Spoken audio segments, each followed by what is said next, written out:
Здравствуйте, товарищи! And Joseph A. Stalin here, with Gamers Arcadia, here to give you our official review of Singularity. Now when you start up Singularity, you might notice something weird. And that is that some of the letters are backwards, or a little bit strange looking. And that's because these letters are actually Russian letters, and not English letters. And this game takes place in Russia, kind of, sort of, so Singularity often, replaces these English letters with these Russian ones because they look vaguely similar. But as an exercise, always try and pronounce the words as they would be pronounced if these Russian letters were making their correct sound. So I'm going to teach you a couple Russian letters and see if we can pronounce Singularity as it would be pronounced if these letters were making their correct sounds.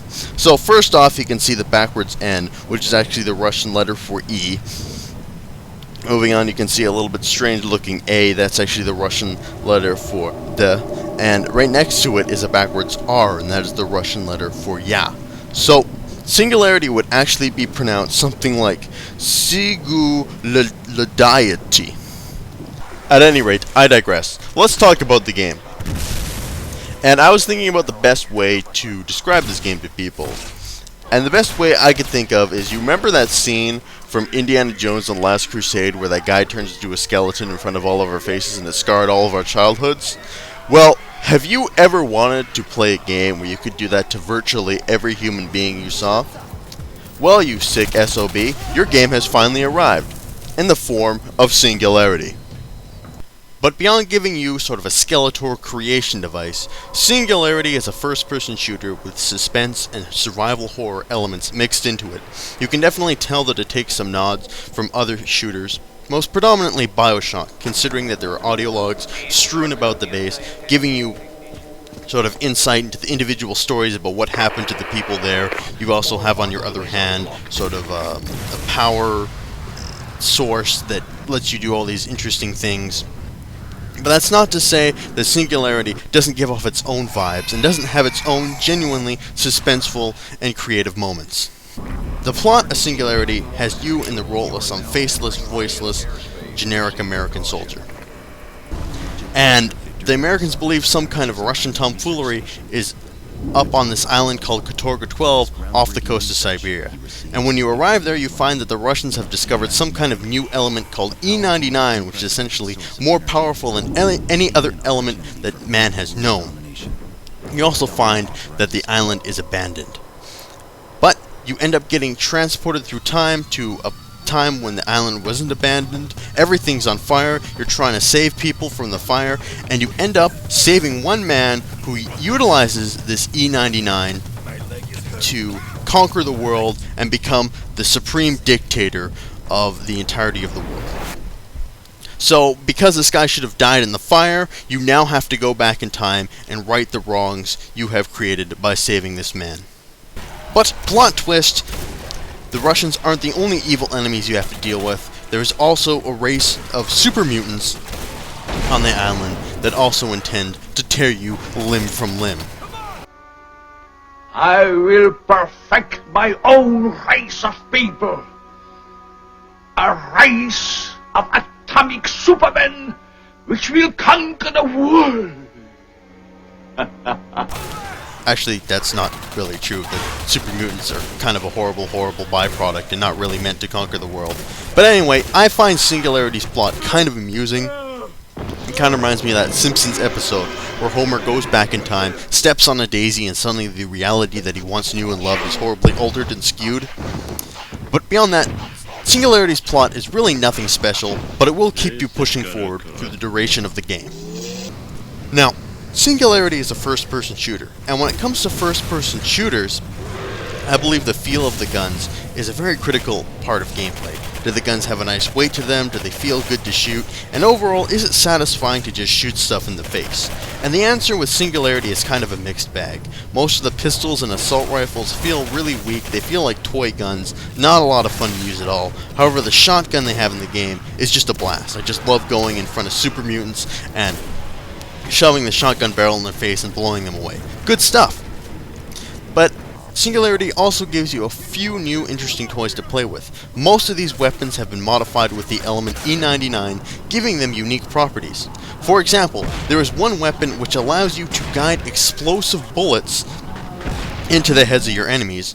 Also, you have a sniper rifle which can slow down time. And not only is it fun to snipe in slow motion, it also distorts the world around you, and you can use it in key plot points for hilarious results. Observe. My God. You have engaged the day. Remarkable. In Singularity, there's your assortment of Russian soldiers to shoot, as well as a bevy of super mutants, and a few epic boss battles, interchanged to, spice things up here and there. And that would all be well and good if the AI in Singularity wasn't so bad. Oftentimes I would have super mutants just come up to me and hold their hands up and kind of like go booga booga booga in my face, but not attack me, just stand there staring at me. And oftentimes soldiers will clump together in perfect single file lines and just march their way into your gunfire. Right here you can see is a classic example of what I'm talking about. Now, on top of your standard gunplay, you're also going to be getting a device called the TMD, or the Time Manipulation Device. And with this, you're going to be making things older or younger. For example, you might see a crate on the ground that's old and wrecked, and you can use the TMD to make it young again and gain the item that was once inside. Mostly you're going to be using this to either do basic puzzle solving or open up new paths for you to explore. And it's very contextual based, you can only use it on certain items, which is my main problem with it. This is the game's hook, this is the mechanic that the game is trying to use to separate itself from all of the shooters out there, and it has an enormous amount of potential. The ability to be able to manipulate things forward and backward through time is an amazingly cool concept. However, because it feels so limited, it feels like such a missed opportunity. While the main thing you're going to be doing with the TMD is manipulating things through time, it does have a number of other applications. For example, you might see something on the ground that you can pick up and throw it back at your enemies. Very much like the gravity gun from Half-Life 2. Also, it has an ability called Impulse, which essentially creates a wave of energy when you're near your enemies and it tears them apart. And that's a blast to use. Also, as I stated before, it can dissolve your enemies into skeletons, it can also slow down super mutants, and part of the fun of the game is exploring the different kind of applications that your TND can use.